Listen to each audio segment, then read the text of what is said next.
the A to Z podcast. Expert insights on leadership, business, real estate, investing, and growth. Stories have been with us since the beginning. We're wired to be connected because of stories. We grew up hearing the stories. Stories are not new to us, and we all share stories. Here is one problem: all stories are not equal. Sometimes we confuse stories with their little siblings, such as narration, reporting, and anecdotes. All of these, they have places, but they're not stories. Stories are different. For example, you may narrate, for example, from which country you came from, which school did you go. This is a narration. It's not necessarily a story. You could report that you were last weekend at your reunion, and you could report what happened. That's not a story necessarily. Or while you're coming to the meeting or to your speech, something happened and you learned something. Or you say something, you did something, something happened which is relevant to your speech, and then you share that short anecdote. Actually, you could use it to hook the audience. Yes, all of these are important and they have places.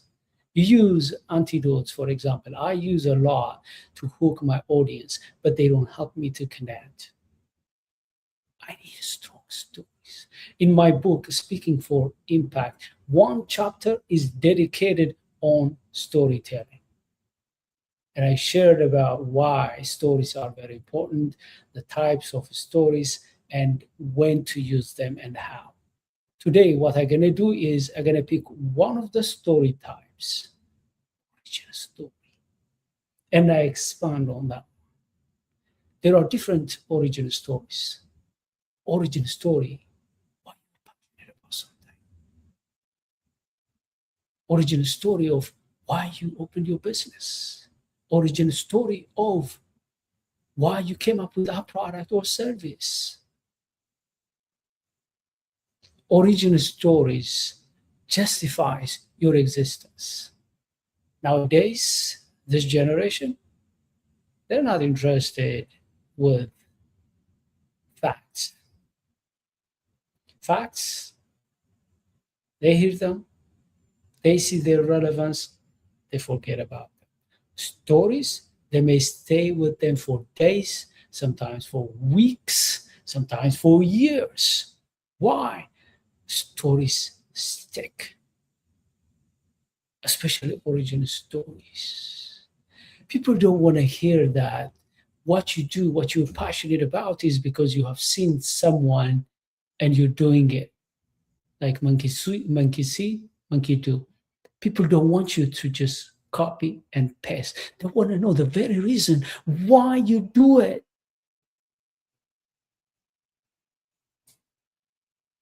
And I have different origin stories.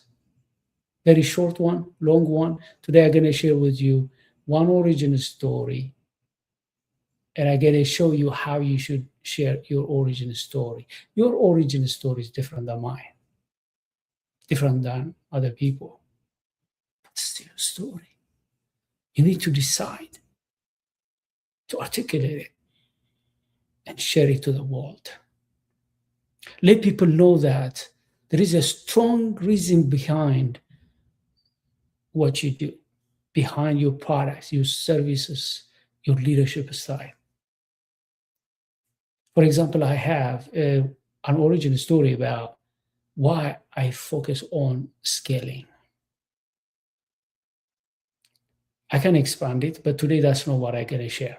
But this is a story where I went to Ethiopia 2018 and I stayed for 1 month. I really enjoyed that time. After 13 years, I made friends, families. I visited old places. I had a wonderful memory of that visit. I came back to the US. It occurred to me that I don't have a business.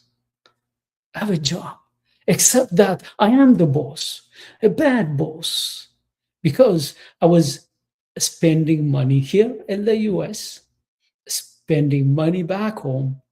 Nothing was coming in because I have to work, I have to coach, I have to train, I have to be there to earn money. Nothing was coming in, I was spending. That's when my eyes opened that my business is not scalable, it's not independent of me. That search took me to read a lot, to research, to talk to people, finally to write a book, Scale to Last, to give people a framework on how to scale. While I am working on scaling my company, because scaling takes you years. I didn't know that. That's why everywhere I go, I warn people. Even if you're not ready to scale it today, tomorrow, next year, in 3 years, you need to start the process of scaling today. Now, this origin story, I insert into it emotion. I describe certain things to take people to where it happened, its impact, the challenge I faced when I was trying to scale, and so on and so on. If somebody invites me to talk about scaling, that's my origin story, where it all began. But that's not what I'm going to share today. Today, what I'm going to share about is why I am a coach, a consultant, a trainer, why I am in the learning profession. It was in Harar, in my hometown. I still remember that day, a Saturday, beautiful morning. And me, my peers, we were playing soccer. And we had a recess, a break. And I was sitting on a stone talking to some of my friends during the break, and also watching down. There are some residences down the stream, and watching there. And when I was looking down there, my eyes locked with a school teacher, a very respected school teacher. I have met him. Before that, I had met him a couple of times on the road, in school. He was not my teacher, but you know him as a teacher. And he's always nice, smiley, says hi. That day, he didn't say anything. He stretched his hand and called me. If you don't know this, where I grew up, you are a child of the village. Every parent, not just your parent, every parent want to take care of you, rebuke you, correct you when you make a mistake. And I was like, oh my gosh. From the place where I was sitting until I get there, I was thinking so many things. What did I do? In what kind of trouble am I in? I reach there and I see on his right hand 2 books. One of his legs inside the room, one of his legs outside. He didn't say anything except this. Read this, and when you're done, return them back. And he gave me the books. I hold the books, and the first thing I did was look at their title in English. My heart sunk because English is our second language. Back then, I was not good.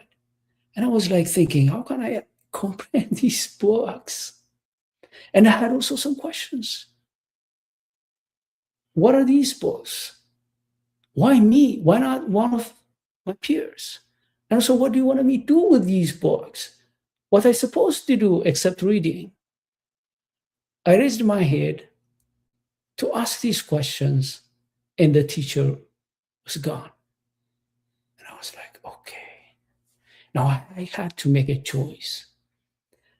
I could go to my friends, share about what happened, or just walk away and go home and begin to read. That was one of my smartest decisions because I know my peers. I know the subculture. If I went there with those books, they're going to make fun of me. They're going to ridicule because that's who we were back then. And they could have discouraged me from reading the books. And because of that, I made a decision. I took another route, went home for a couple of days. I barely ate and slept. I was reading. I was immersed in these two books. I could feel inside of me fire burning. I was transforming. On the outside, when you look at me, I was the same guy in terms of appearance. But the transformation was done. The spark was ignited. And I was transforming, never to be the same again. This is a spark that started in my hometown. Still sparks more. It will never be out until I pass away. Some of the people who knew me 20 years ago, 10 years ago, 5 years ago, when they meet me, one of their comments is, "You still have that fire. You still got it." They tell me, "You still have that spark." Because the reason is somebody ignited that spark. I took action on that. And those two books transformed not just within me, transformed my life. When people see me now, where I am, people will say, "What is this? Just nothing." Because it's people, they don't know from where I came from. I came from one of the poorest villages in Ethiopia. No television, no restroom. We were not eating well. We have a library. You have to walk. You have to walk like 2 hours. Even then, you get textbooks. Nothing else. I didn't have exposure to the world, but because of those two books, I made a couple of decisions to become a leader and to communicate. I immediately gathered my peers and I told them we need to have a youth association. We need to support our community collectively. While I was leading that youth association, I was preparing to go to college. It was not in my radar. We don't go to college in that village. We just dance around, play around, mess around, enjoy life, chew chat and drink and have fun. That's who I was. I passed the national exam. I went to the largest university and I became the student union president. For the village where I came from, it was unlikely. A lot of people wonder how a guy from my hometown becomes the president of the student union of Addis Ababa. Nobody believed that story. Of course, I have done other things. I left Ethiopia. I came to the United States. I'm not yet done. But where did that journey of me writing books, coaching and mentoring began? Because of those two books that ignited fire within me. When I write books, I don't know who's going to read them. Maybe today, maybe next year, maybe 10 years from now, maybe after I passed away, somebody may read them and get transformed. Because of that reason, I write books not because to brag about the book, I'm an author, I'm a writer. No, not to earn money. Books don't make a lot of money. No. Some people meet me and honestly tell me, Asagid, why don't you wait a little bit from writing, from speaking? They don't like me coming out speaking like this or writing books, and they advise me, genuinely advising me, just wait a little bit. the books that you write today, 5 years from now, 10 years from now, you're going to look back, read them, and you may be embarrassed. Yeah, whenever I look back to my books, yeah, sometimes I like, oh my gosh, is that what I was thinking? But I don't regret. But I don't get embarrassed. What do? I learn, I see my growth, and then I revise the books. 4 of my books are in their second version of them. Why? Because books changed me, and I owe to that teacher to keep on writing, even if I'm not ready to write a bestseller. I'm going out there training and coaching because somebody's life may be ignited. Somebody may experience transformation. I don't know. You see, this is my original story. Hopefully, you could be able to capture how emotionally engaged I was when I was sharing that story with you. I could have expanded it if I had time. I could have shrinked it if I don't have time. And also, depending on the goal of the speech or the audience and the amount of time I have, I may emphasize some of my experience in this journey. For example, okay, I read those books. I wanted to become a leader and a speaker. And I remember my first speech, how I bombed that speech. I wrecked that speech. I didn't share for you, for example, here because we didn't have time. And also how I made resistance from people close to me and afar when I was leading, because I was doing certain new things that were not aligned with the subculture. I didn't share all of that because I didn't have time. This is a short video. Plus, I always expand and focus on certain aspects of that origin story depending on the audience and the mission I have for that speech. Now, the next question for you is, what's your origin story? You have a story. Whatever you're doing right now passionately, there was a time, there was an origin for that. What was that story? Can you tell it? And I can tell you the story is already within you. The only difference is you haven't taken time to write it down, to articulate it, and draw lessons from that origin story. If you have never done this before, coming up with your origin story, this is a day. You want to write that origin story. As I said, your life is origin story, or why you opened your business, a business origin story, or why you have that product, why you have that service. And you need to package that origin story. If you want to dive deep, you can get the book, Speaking for Impact. One chapter is dedicated on stories, type of stories. One of the stories is origin story, how to articulate them, how to share with them. And also we provide coaching, one-on-one coaching. If you are interested, for example, to develop your public speaking skills, including storytelling. We also provide 1-day and 2-day workshops for teams. And if you are interested to develop the communication ability, the presentation competency of your people, you can invite us. We can design these workshops depending on your goal and your people, the setting and the format you are interested. Most of our workshops are very dynamic, interactive. They are based on the latest adult learning principles. Reach out. That being said, I look forward to seeing you with another video. Until then, don't forget to work on your story.